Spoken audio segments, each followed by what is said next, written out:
Bienvenue, ravi de vous retrouver pour vous parler d'un incontournable de Noël, le sapin, qui normalement doit déjà être installé dans votre salon avec plein de belles guirlandes et des petites lumières qui clignotent. Bah oui, c'est ça l'esprit de Noël et ça met de la bonne humeur dans toute la maison. C'est donc l'occasion pour nous de découvrir d'où vient la tradition du beau sapin, roi des forêts, dont on aime la verdure. Eh bien, la coutume remonte à très loin. Entre 2000 et 1200 avant Jésus-Christ, puisque les Celtes fêtaient déjà la renaissance du soleil autour du 25 décembre.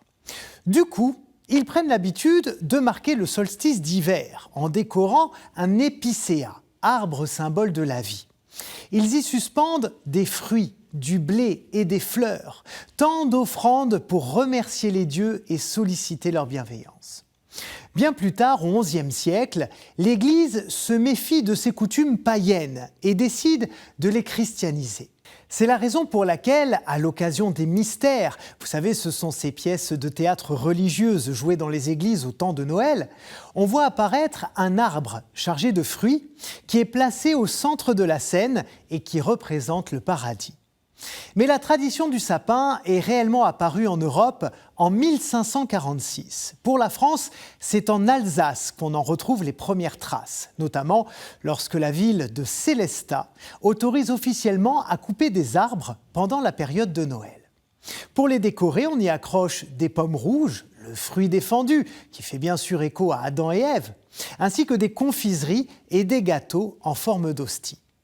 Mais il a fallu attendre la fin de la guerre franco-prussienne de 1870 pour que les Alsaciens lorrains immigrés fassent connaître la coutume liée à l'arbre à tous les Français. D'ailleurs, un proverbe de l'époque disait « Là où il y a une famille alsacienne, il y a un sapin de Noël ». C'est pour dire si c'est une institution là-bas.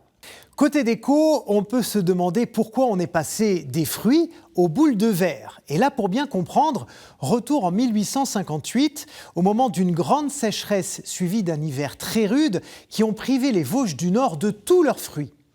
Du coup, un souffleur de verre de Moselle a l'idée de créer des boules de différentes couleurs en forme de pommes, histoire d'égayer quand même le Noël des familles.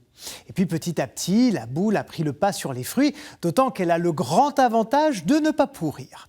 Vous l'avez compris, le sapin a une vraie signification pour tous les chrétiens. Écoutez d'ailleurs ce qu'en disait Jean-Paul II en décembre 2004 à l'occasion de l'Angélus dominical. Je le cite. « En hiver, le sapin toujours vert devient la marque de la vie qui ne meurt pas.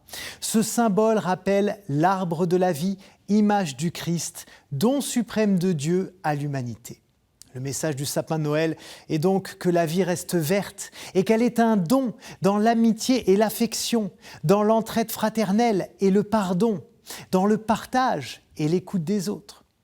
Sur ce, les amis, je vous remercie de nous avoir suivis et surtout, n'hésitez pas à partager cette vidéo autour de vous et à la publier largement sur les réseaux sociaux. Merci à tous et à la semaine prochaine pour de nouvelles aventures. Ciao.